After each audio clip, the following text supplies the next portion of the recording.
Nemravir. Nemravir? Nemravir? Nemravir. Micah Nemravir. Hello friends and welcome back to my channel. I am starting something a little different for this week's bonus video. I have recently rediscovered my love for books. Since late 2021 to early 2022, I have made some changes in my life, and one change in particular has allowed me to feel things a little bit deeply and reconnect with myself. It's allowed me to remember things that just made me happy once. I feel like for a while I was just kind of going through the motions, and I felt like I was just walking and not seeing the world around me. Once I let that thing go, it reminded me of the love I have for books. So as I have rediscovered my love for books recently, this memory popped into my head of being a very young girl, maybe elementary school, middle school, and I always loved book fairs. So I'd save my allowance money and I'd also ask my mom for more money, of course. It was the Scholastic Book Fair. I would literally sit down for hours and just figure out what books I wanted to purchase and read. I'd love Goosebumps books, Sweet Valley High books, and I'd also literally beg my mom to take me to the library so that I could borrow books and read books, as I was a preteen and a teen who actually used her library card. I have read a book here and there sporadically after college. Social media, I feel like, really made reading books so hard, especially with the introduction of Facebook, Twitter, Instagram. I found myself being on those apps more and more every day. Over the years, I have read a number of self-help books, but I'd literally just like read at least one every so often, like every other year. And that would be it. It just wouldn't give me what I was really looking for. And that is until I read Taylor Jenkins Reid's The Seven Husbands of Evelyn Hugo, and I picked that book up after watching my first booktube video.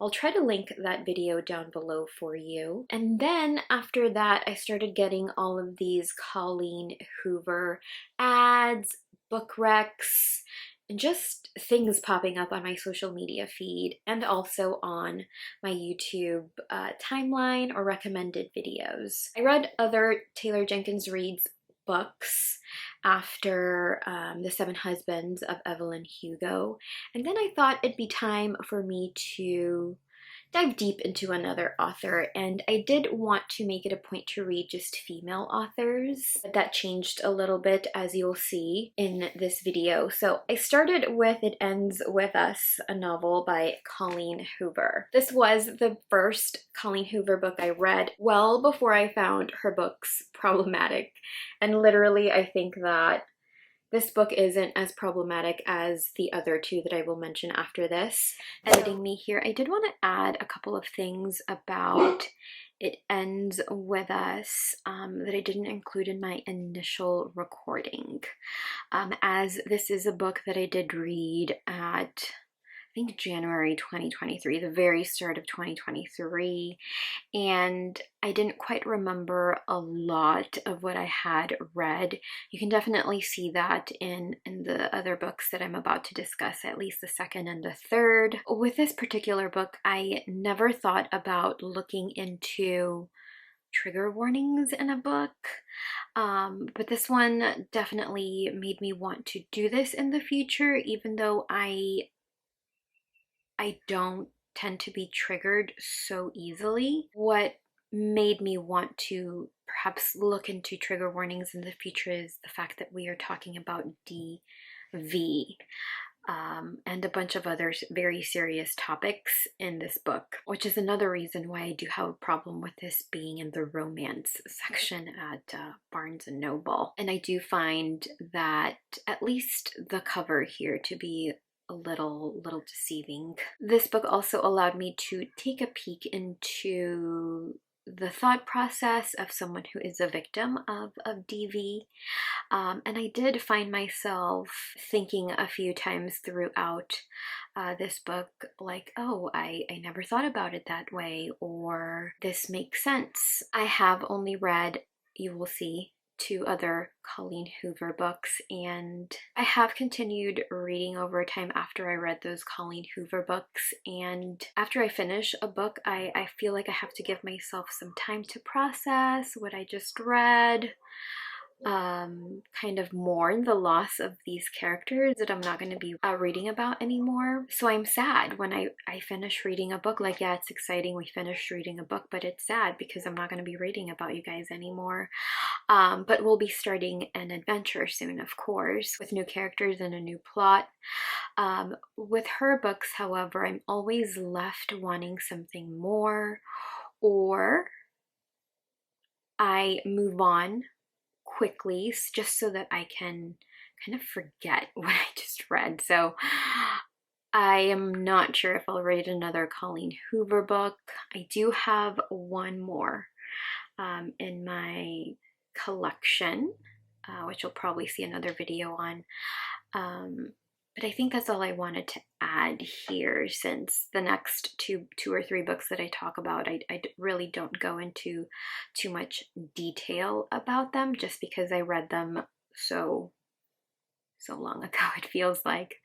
And yeah, I am a little tired now.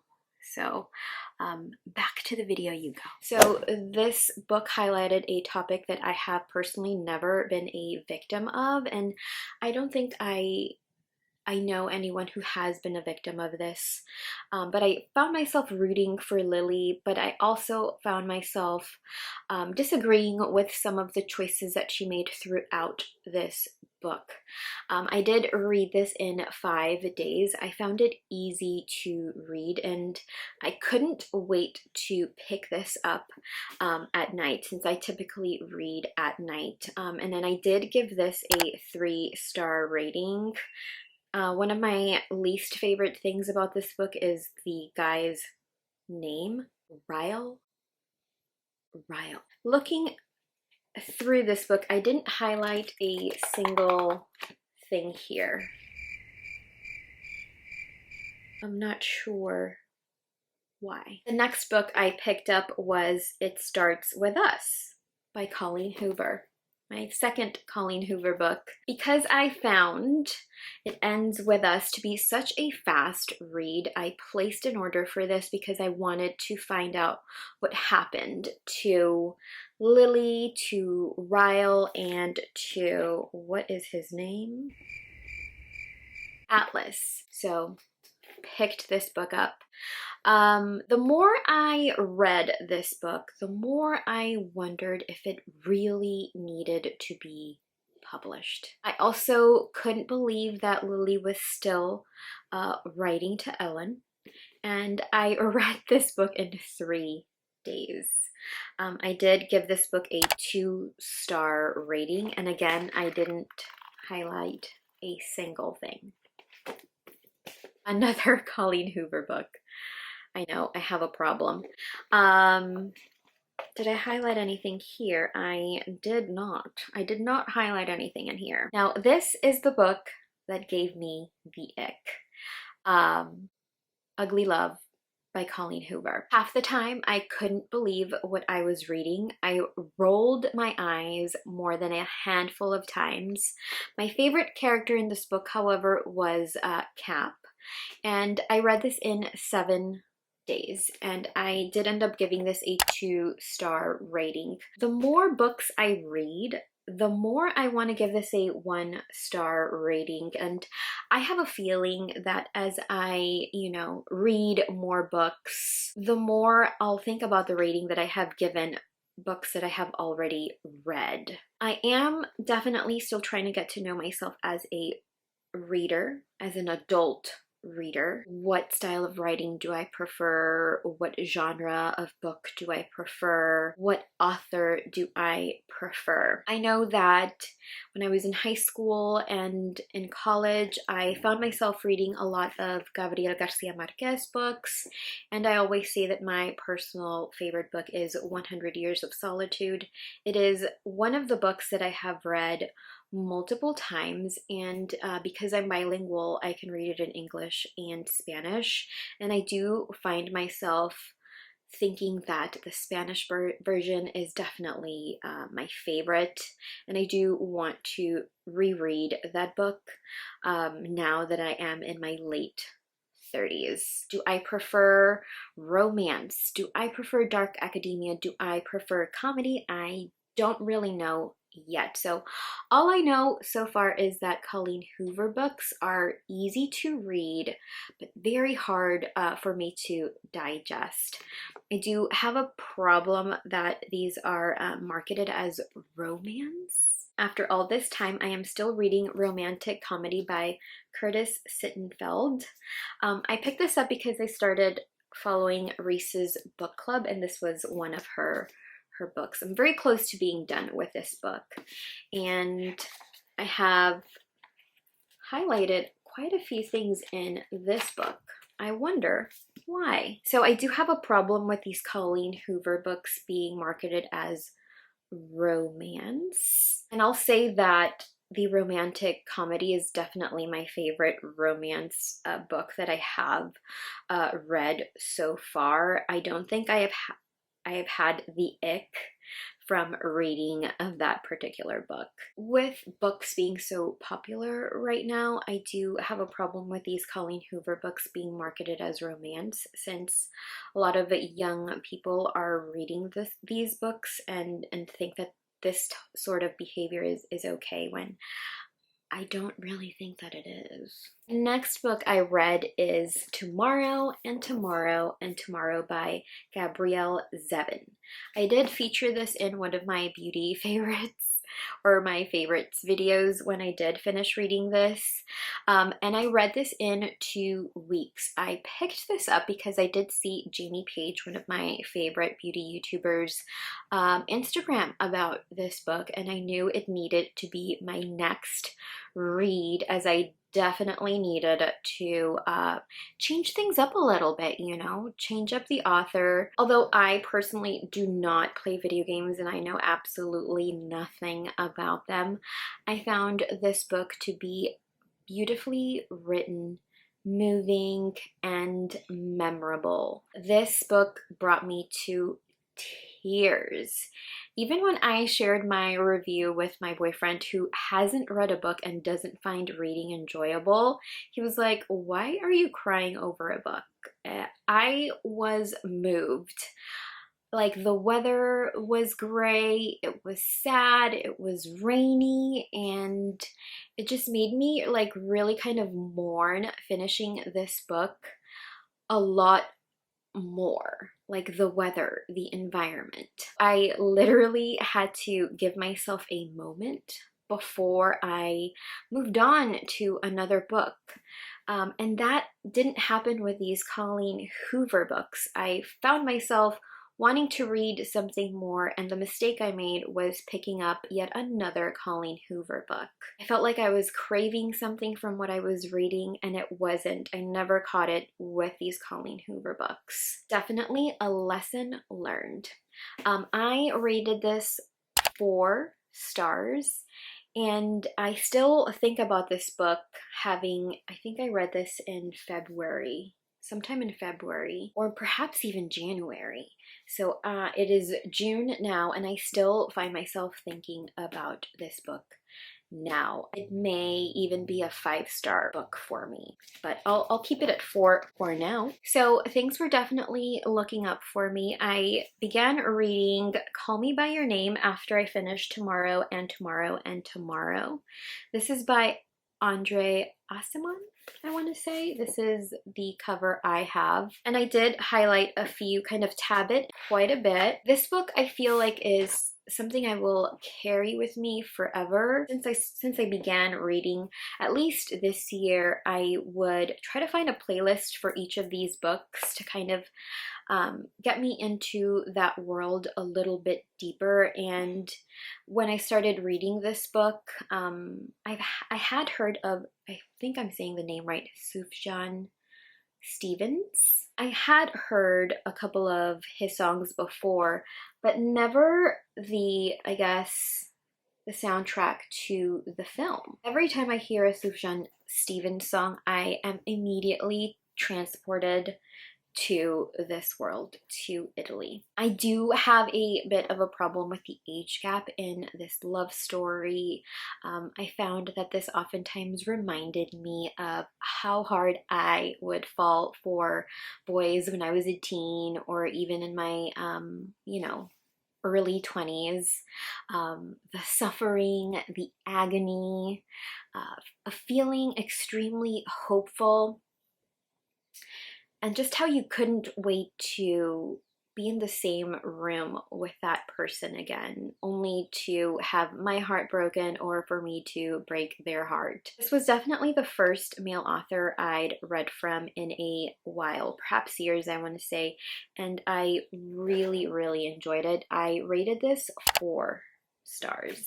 The next book I have is These Violent Delights by Micah Nemerever. I hope I got it right. I love that he studied art history and queer theory at the University of Connecticut. Just found that out by reading the back of the book.